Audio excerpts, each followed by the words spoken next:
APO की तैयारी कैसे करें? जब से सिलेबस आउट हुआ है बहुत से बच्चों के मन में डाउट आ रहा है कि तैयारी करनी कैसे। और बहुत से बच्चे तो सोचा अरे प्री का सिलेबस तो इतना सा है, कर लेंगे इजिली क्रैक। तो भैया जब आपके लिए वो छोटा सा सिलेबस है तो बाकी बच्चों के लिए भी तो छोटा है। इक्वलिटी है ना सबके लिए, ऐसा तो नहीं आपके लिए एक स्पेशल सिलेबस है। अगर सभी बच्चे सोचेंगे कि हम तो इजिली क्रैक कर लेंगे तो फिर रुकेगा कौन, अटकेगा कौन? वो बच्चा अटकेगा जो इस ओवर कॉन्फिडेंस में रहेगा कि प्री तो मेरा क्लियर ही हो रहा है, तो अब प्री की तैयारी कैसे करें? चलो मैं बताता हूँ आपको।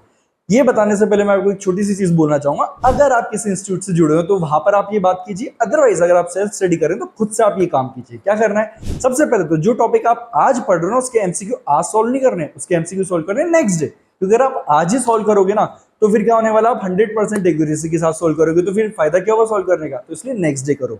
उसके बाद जब आप नेक्स्ट डे सॉल्व करोगे ना तो सॉल्व करने के बाद आपको एक पूरी टेबल बनानी है। आपके रेफरेंस के लिए उस टेबल का एक स्क्रीनशॉट मैं यहाँ पे स्क्रीन पे डाल रहा हूँ, आप वहां से देख सकते हैं।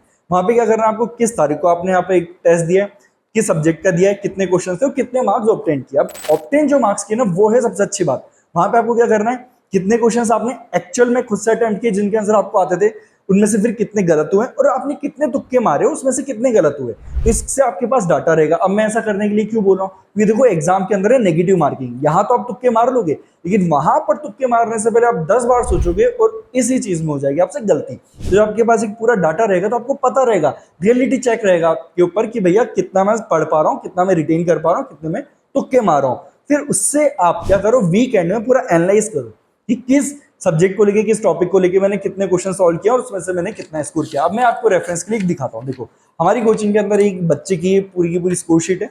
इसके अंदर पीओ एक्ट के अंदर यानी कि प्रोबेशन ऑफ ऑफेंडर्स एक्ट के अंदर हमने टोटल 120 एमसीक्यू सॉल्व करवाए बच्चों से, 120। और ये तो टेस्ट सीरीज के अलावा है, टेस्ट सीरीज के भी जब वो सॉल्व करेंगे टोटल अप्रोक्सीमेटली 200 एमसीक्यू सॉल्व करेंगे। पीओ एक्ट से आप इमेजिन कर सकते हो 200 एमसीक्यू।